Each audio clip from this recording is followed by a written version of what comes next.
새번역 사도신경으로 신앙 고백하겠습니다.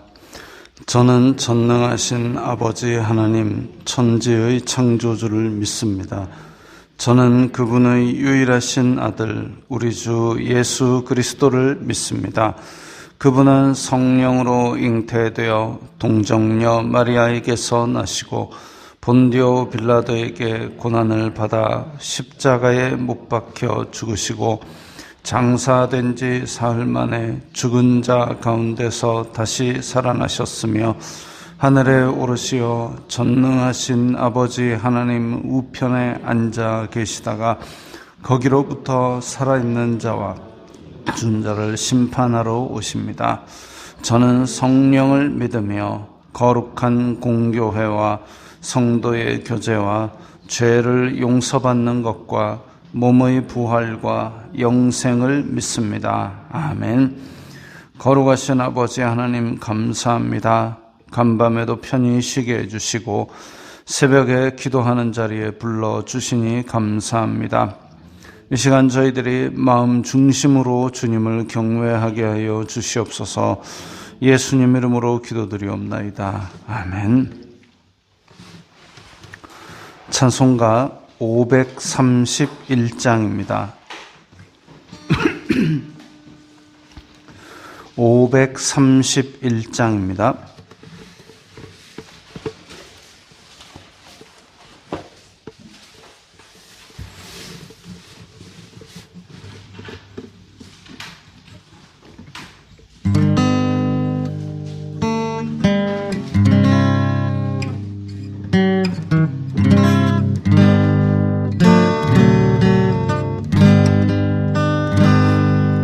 자비한 주께서 부르시네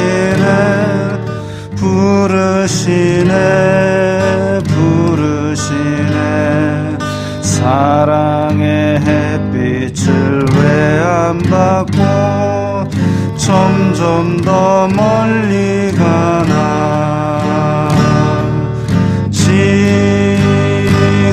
오라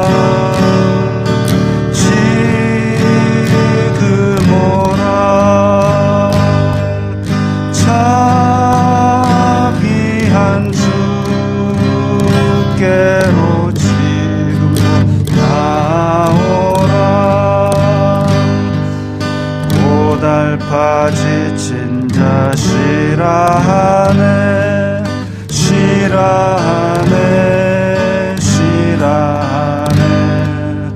무거운 짐진 자 다 나오라 쉬게 해주시리라 지금 오라 지금 오라 자비한 주께로 지금 곧 나오라 주께서 지금도 기다리네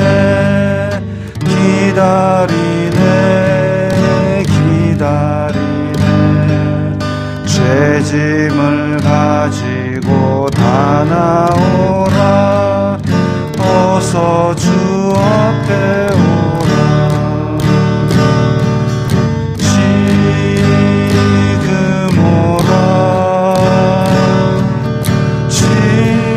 지금 오라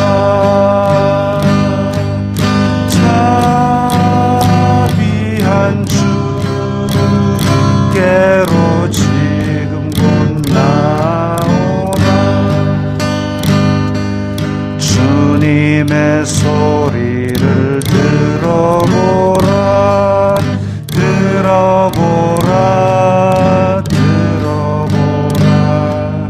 그 이름 믿는 자 복받으리 어서 곧 일어나라 지금 오라 지금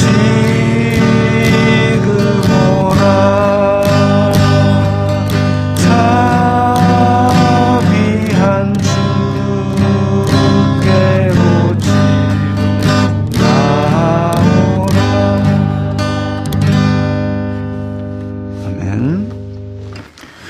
오늘 말씀은 마태복음 22장 1절부터 8절까지의 말씀입니다. 마태복음 22장입니다.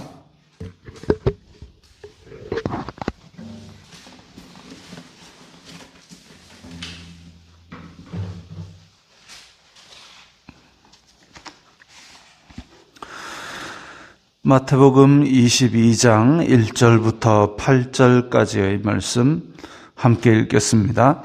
예수님께서 다시 비유로 대답하여 이르시되 천국은 마치 자기 아들을 위하여 혼인잔치를 베푼 어떤 임금과 같으니 그 종들을 보내어 그 청한 사람들을 혼인잔치에 오라 하였더니 오기를 싫어하거늘 다시 다른 종들을 보내며 이르되 청한 사람들에게 이르기를 내가 오찬을 준비하되 나의 소와 살진 짐승을 잡고 모든 것을 갖추었으니 혼인잔치에 오소서 하라 하였더니 그들이 돌아보지도 않고 한 사람은 자기 밭으로 한 사람은 자기 사업하러 가고 그 남은 자들은 종들을 잡아 모욕하고 죽이니 임금이 노하여 군대를 보내어 그 살인한 자들을 진멸하고 그 동네를 불사르고 이에 종들에게 이르되 혼인잔치는 준비되었으나 청한 사람들은 합당하지 아니하니. 아멘. 예수님께서 지금 성전에서 많은 사람들을 가르치시면서 또한 대제사장들과 바리새인들에 대한 어떻게 보면 회개의 촉구, 어떻게 보면 심판의 선포를 하고 계십니다. 그런데 앞에서 두 아들 비유, 포도원 비유 이렇게 여러 번 나온 것, 여기다 혼인잔치까지 포함하면은 계속 지금 촉구하고 계신 겁니다. 성경에서 사용되는 문학적 기법 중에 같은 뜻의, 같은 의미의 어구를 반복하면 굉장히 강조하는 겁니다. 그러니까 구약 성경에서는 그런 것들이 한 개, 두 개 연결이 되면 강조, 세 개 연결이 되면 아주 많이 강조. 그래서 이사야 예레미야에서 예루살렘이 거역하였도다. 나귀는 그 주인을 알고 이렇게 같은 의미의 구절을 여러 개 연결을 하는 것은 굉장히 강조를 한 건데 여기서 지금 그렇게 짧게 하는 기법이 아니라 아예 비유를 들어서 3개, 4개씩 연결하는 것은 예수님께서 그것을 굉장히 강조하시는 것을 말합니다. 그런데 그 대상이 되는 사람은 누구냐? 일단 유대인입니다. 유대인은 내가 아브라함의 자손임네 하고 있지만 실질적으로 내가 아브라함의 자손이라는 믿음에 합당한 열매가 과연 있느냐라고 물었을 때 그건 좀 애매한 사람들. 그 다음에 제사장과 바리새인들, 제사장, 대제사장 이 사람들은 하나님을 가장 가까이서 섬긴다고는 하는데 과연 그 사람들이 그 시대에 어떤 짓을 했느냐? 성전 안에서 돈을 바꿔주고 재물을 교체해주고 하면서 수수료를 받아먹는데 그게 엄청난 폭리였다고 합니다. 환전하고 하는데 수수료가 들 수는 있죠. 그러니까 갈릴리에서부터 양 한 마리를 데리고 오다가 양이 발목이 삐었다. 그러면은 이 양은 하나님께 제물로 드리기에 합당하지 않으니까 다른 제물로 바꿔 오세요. 할 수 있습니다.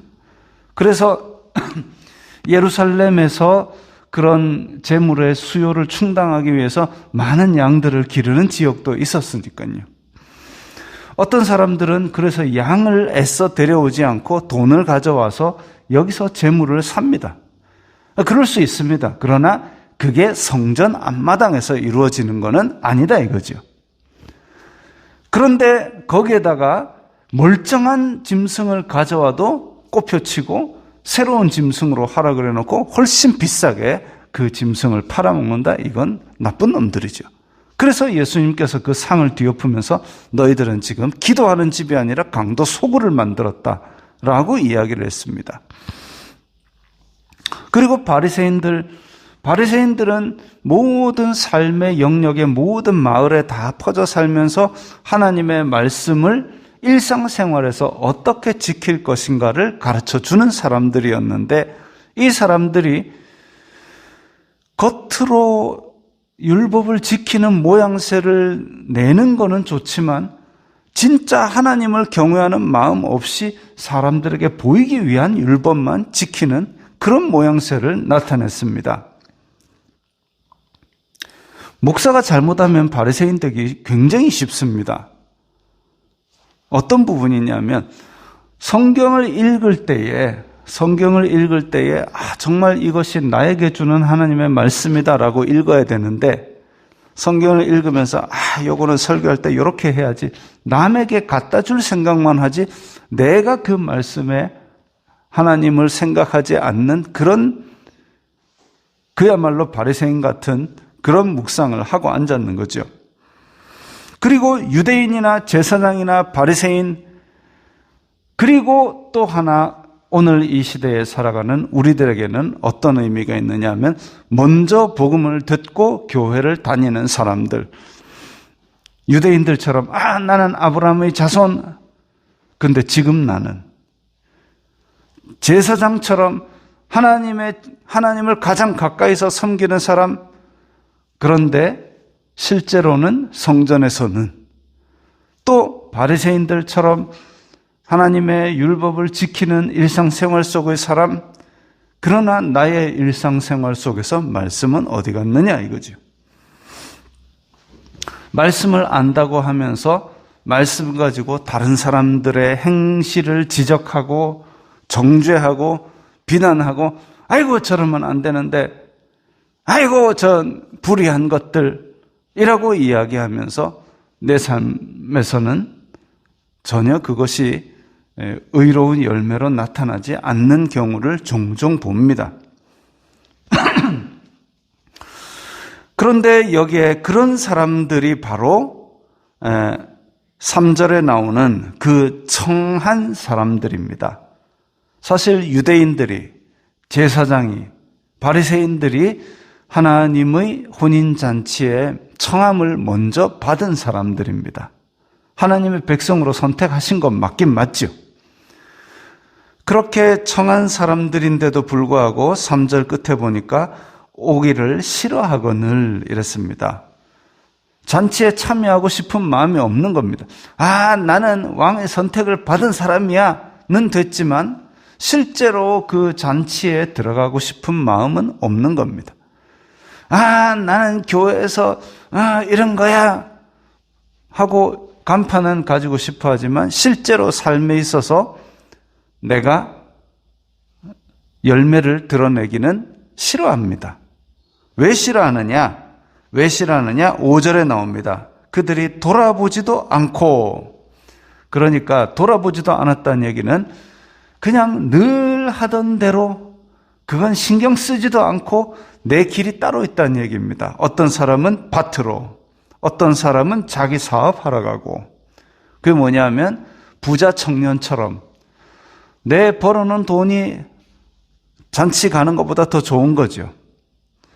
또 성전에서 폭리를 취하는 그 금액, 그게 왕의 혼인잔치에 가는 것보다 더 좋은 거죠. 또 바리새인들처럼 백성들의 눈치, 저 사람은 거룩한 사람인데, 그런 백성들의 눈치를 보는 게 진짜 하나님을 섬기는 것보다 더 좋은 거죠. 그러니까 세례 요한이 와서 회개하라, 천국이 가까웠다. 천국 좋은 줄 알겠는데 사람들 보는데 내가 네 앞에서 회개해야 돼? 딱 그 짝이죠. 그 마음이 결국은 하나님의 혼인잔치, 하나님께서 만드신 아주 좋은, 더 좋은 자리임에도 불구하고 그것을 거부하게 만드는 겁니다. 안타까운 일이죠. 그리고 어떤 사람들은 잡아 모욕하고 죽이니 이랬습니다. 잡아 모욕하고 죽이니. 아니, 왕이 종들을 보내서 잔치에 오라, 뭐 나쁜 데 오라는 것도 아니고 좋은 데 오라 이러는데 그 종을 잡아 죽인다 그랬습니다. 조선시대 때 어명이요 하고 날라오면은 그 왕이 있는 궁을 향해서 절을 몇 번 하고 어명을 들었다 이랬는데 최소한 그만큼은 안 될지라도 그래도 그 종들을 잡아 죽이는 거는 아니지 않습니까? 그런데 실제로 유대인과 제사장들은 그렇게 했고 심지어는 이제 이런 말씀을 하시는 예수님을 유대인과 제사장과 바리새인들은 죽이고 있습니다. 그러면 지금 교회 다니는 사람은 안 그럴 것 같죠? 예수님 때부터 이어 내려와서 사도들이 만들었던 교회, 그 교회를 이어받았던 교회가 유대인과 제사장과 바리새인 같은 짓을 하도 해대니까 결국 종교개혁이라는 물결이 일어났습니다. 다 갈아엎은 거죠. 그래서 기존에 있던 유대인과 제사장과 바리새인들이 촛대가 옮겨져서 이방인들이 복음에 참여하게 된 것처럼 기존에 있던 그런 유대인과 제사장과 바리새인 역할을 하던 사람들이 결국 종교개혁으로 말미암아 완전히 새롭게 하지 않으면 그 사람들은 이제 하늘나라의 잔치와 멀어지게 된 겁니다. 근데 지금 우리는 거기에서 자유로울까요? 안 그렇습니다. 우리도 지금 열매를 맺는 그런 사람이 아니라면 그야말로 주여 주여 하는 이름만 남은 것이지 주님의 뜻대로 행하지 않는다면 힘든 거죠. 처음에는 믿음으로 시작했다가 그래서 믿음인 줄 알고 있다가 나중에 서서히 변질되면 나도 모르게 그런 바리새인들 같은 일이 됩니다. 그게 위험하죠. 익숙해졌다고 교만해지는 것이 위험합니다. 사도 바울은 달려갔다 그랬습니다. 표대를 향하여 달려갔다.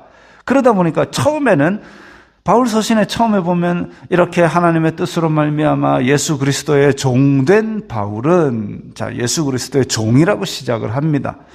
그런데 나중에 디모데전서, 디모데후서 말년으로 갈수록 어떻게 되느냐 하면 자꾸 낮아집니다. 그래서 나는 죄인 중에 괴수라. 그리스도의 종에서부터 죄인 중에 괴수라까지 더 낮아집니다. 왜냐하면 달려갈수록 내가 하나님 앞에 죄인이란 걸 뼈저리게 깨닫게 되고 더 그것을 심각하게 알게 되는데, 그런데 많은 사람들은 믿다 보니까 서서히 무뎌지고 서서히 열심히 식어가는데, 그러면서 다른 사람이 열심히 믿으려고 하면 아이고 별스럽게 믿네, 나도 옛날에 저래 다 해봤다 그 말이 드는 자체가 뭐냐면 내가 변질되고 있다라는 겁니다. 내가 교만해졌고 익숙해졌다라는 얘기입니다. 그래서 그런 달리지 않으면 교만해진다라는 것을 우리는 항상 염두에 두고 깨어 있어야 되는 거죠. 자, 그래서 임금이 노하여 군대를 보내어 살인한 자들을 진멸하고 동네를 불사르고 심판을 하십니다. 그리고 종들에게 이 청한 사람은 합당하지 않다라고 얘기했는데, 그러면 하나님이 과연 실수하신 것이냐? 왕이 실수로 그 청할 사람들 명단을 잘못 작성한 것이냐? 첫째, 하나님께서는 그렇게 자기 밭으로 자기 사업하라고 하고 그런 사람들에게조차 일단은 청하셨고 손을 내미셨습니다. 그렇게 첫 번째로 하나님은 실수하신 것이 아니라 인간에게 항상 손을 내밀지만 인간은 거역하죠. 두 번째로 구원 계획은 실패하지 않습니다. 하나님께서 청한 사람들이 안 온다고 해서 야 잔치 닫자, 아이고, 그게 아니라 혼인잔치는 계속 할 겁니다. 단 청한 사람들의 명단이 바뀌는 것이죠. 구원 계획은 실패하지 않습니다. 마지막으로 심판을 하는 것, 즉 청한 종들을 죽이고 모욕하고 이런 사람들에 대한 심판을 하는 것도 하나님의 공의를 드러내고 하나님의 영광을 나타내는 일입니다. 하나님께서 주신 귀한 초대를 귀히 여기고 귀히 대접하지 않으면 하나님께서도 우리를 그렇게 귀하지 않게 여기실 것입니다. 촛대가 옮겨질 것입니다. 그러면 우리는 어떻게 해야 되느냐? 사도 바울처럼 날마다 달려가고, 그래서 이 말씀을 향하여 날마다 달려가며 하나님의 초청을 귀하게 여기고, 그래서 오늘 하루에서도 조그만 일들을 봐도 우리의 조상들이 견리사의라 했습니다. 이익을 보거든 의를 먼저 생각을 하라 한 것처럼 우리의 일상생활 가운데서 무엇을 보든지 하나님의 말씀을 먼저 생각한다면 이렇게 익숙해졌다고 교만해지지 않고 하나님께서 기뻐하시는 삶을 살 수 있게 될 것입니다. 기도하겠습니다. 거룩하신 아버지 하나님, 감사합니다. 저희들에게 주님의 말씀을 주시고 복음을 주시니 감사합니다. 먼저 들었다고 해서 익숙해지고 교만해지지 말고 항상 주님의 말씀을 향하여 달려나가는 그런 삶을 살게 하여 주옵소서. 어떤 일이든지 주님의 말씀, 주님께서 기뻐하실 일인가 먼저 생각하는 그런 믿음을 가지게 하옵소서. 예수님의 이름으로 기도드리옵나이다. 아멘.